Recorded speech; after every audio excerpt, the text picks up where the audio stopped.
Assalamu alaikum warahmatullah. Amma zancen mikiya ma'aikatan hukuma, manyan ma'aikatan hukuma sun taka doka. Ambassador kin Niger a Cote d'Ivoire wanda ita ce farkon da ake zancen cewa ita ce ta yi plant bisa kan mikiya, sannan kuma da ambassad gaba ɗaya ambassad kin Niger a Libya su biyu nan duka sun taka doka. Ya ne suka taka dokan nan? Na farko mu'amalan da suka yi ma mikiya mu'amala ce ta wani babban criminal, ta wanda ya yi mujirmanci ko wani mutum wanda ya ɗauki wani asirin ƙasa ya je ya saida ma wata ƙasa daban. Yanda za su kama mutum a cikin kwana biyu cikin gaugawa a samo mishi kuɗin jirgi har a hidda shi daga Libya a ce a kai shi Niger.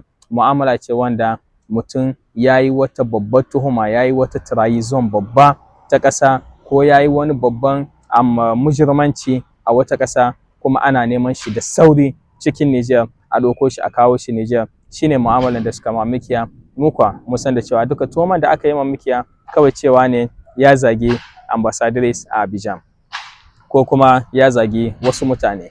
Kenan tun da farko na an taka doka.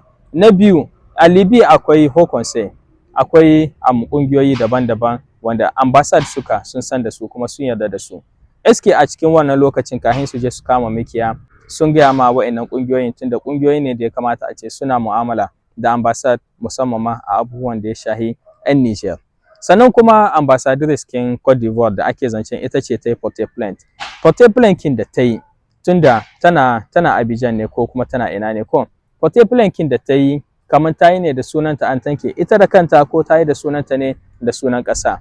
Taka dokan nan musamman ma shine na cewa mutanen da aka hidda su daga Niger don su kare 'yan Niger ko kuma don su rika gidan 'yan Niger a bisa abubuwan da yake tafiya, sai zamanto yanzu su ne suka yi aiki da ƙarhinsu da privilege kin da ƙasarmu ta basu don su kare ƙasa, sai suka yi ta don su ci zarafin ɗan ƙasa. Ambassadors kin Niger a Abidjan da sabon ambassador kin Niger a Libya wanda sautu zuwan shi muka yi tunanin cewa ya zo ne don ya yi gyara, soji ne yana da nisan tunani, zama yanzu sai muka gani da cewa shi ma ya faɗa wannan rami. Manyan ma'aikata sun taka doka a duka procedure da aka yi na mikiyan nan. Doka ce suka taka, ba harkan diplomasiyan mu bane a kamo ɗan Niger cikin gaugawa a kai shi gida. Mikiya da suka kama shi sun taka mushi duka haƙƙin shi na ɗan adam, sun taka kuma duka haƙƙin diplomasiyan ƙasar mu ma, sannan kuma abu ne suka yi ta zaman kansu.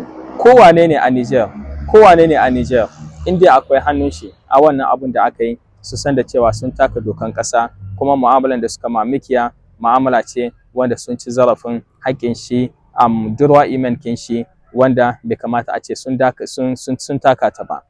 Abun nan shine kullum muna ƙoƙarin mu daina magana bisa wannan abun tun da neman gyara ne muke a tafiyan ƙasar mu Niger, amma zahiri kullum sai yake hitawa na cewa diplomasiyan mu kullum ba mutane bane wanda suke yi ma ƙasa aiki.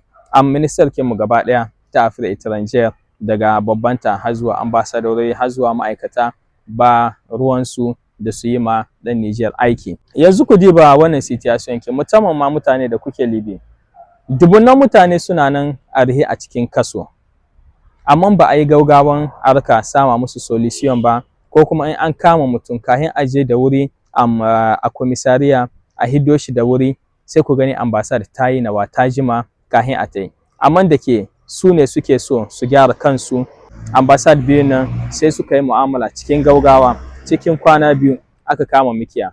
A Egypt yau akwai 'yan Niger wanda an kama su ba su sha ba, yawancinsu HDN ne, suna da kenan haƙƙin karatu, suna da zama ba su yi wani laifin komi ba don Egypt tana musguna ma African. Akwai Nigerian wanda yau suna rihe a cikin gidan kaso, har yau ambassad kinmu ta Egypt ba ta yi ta neme su ba. Haka a Turkey suna nan da yawansu a dunkule, haka Algeria, haka a Mauritania tun da cewa consul ne gare mu a Abidjan kin, haka ana musguna ma mutane. Ba mu gani ba wa'annan mutanen ambassadororin mu kenan ko consul kinmu ko ma'aikatan mu na Afirka Étrangère da suke aiki a ƙasashen nan daban-daban. Ba mu gani ba suna gaugawa don a sama ma ɗan ƙasa solution, ko a hiddo su daga gidan kason ko a sama musu hanya a kai su gida. Amma mun gani cikin kwana biyu sun kama matashi a Libya, sun sa shi a jirgi, yanzu ta yi ma isa Niger, abin da yake nuna mana na cewa duka kumcin da ɗan Niger yake a ƙasashen waje ambasadarkinmu daban-daban ko ma'aikatanmu na ambasad ba sun kasa ba ne, ba su son su yi ne tunda ɗan ƙasa bai dame su ba. Wannan shine abun da kullum muke kiran hukumarmu da a gyara.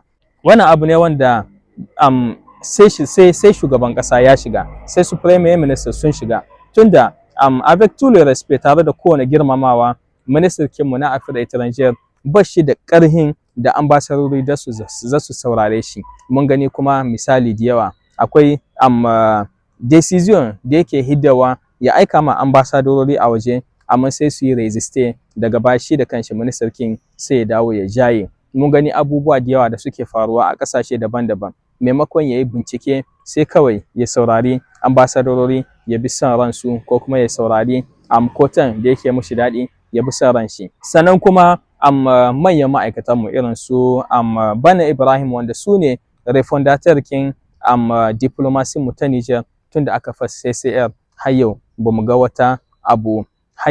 wani abu na kirki ba wanda ya hito daga Conseil Consultative wanda ya shahi gyara diplomasiyyar mu, duk da cewa akwai kwamiti mai ƙarfi wanda ya kamata a ce ya gyara diplomasiya, bamu ga wannan ba. Sai muka gani kawai an ce za a yi kiryan wani institute. Menene amfanin institute da za a yi wanda yanzu mutanen da suke aiki suna nan suna cin zarafin 'yan ƙasa?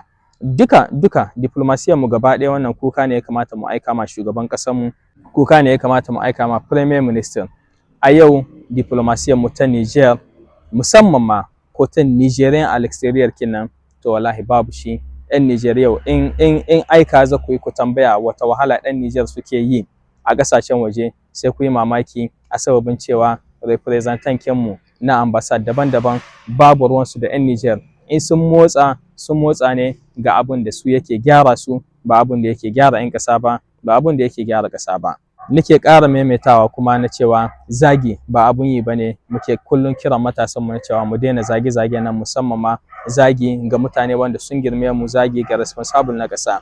Amma kuma a memtan dukkan responsible mai rike da mukami yana da kyau ya gane da cewa ya rike responsible kin ƙasa ne, kuma dole ne wani bai 'yan ƙasa sai sun yi reagir, kuma reaction kin 'yan ƙasa ba zan mu ce ba mu ne zan mu yi da dan ya ne 'yan ƙasa za su yi mana rage. Wani bin har zagi yana zuwa, kuma dole ne ni in ina rike da wani babban post ya zamanto ina da buɗin zuciya wanda zan san cewa in an zage ni in yi yoran abun in huce, ba wai in an zage ni ba in tashi in yi vengeance dan kawai ina da wasu privilege na ƙasa. Haraka ce ta muke nan wanda ta ƙara tado da abun wanda ba sabo bane na matsalar mu na diplomasiya, wanda ba ƙasa suke yi ma ba, bayan ƙasa suke yi ma ba, kansu kawai suke yi ma. Allah ya kawo mana gyaran wannan rashin tsari na tafiyan diplomasiyan ƙasar mu Niger. Amma gaskiya ce dole mu faɗi da fatan zan mu gyara. Allah ya sa mu dace.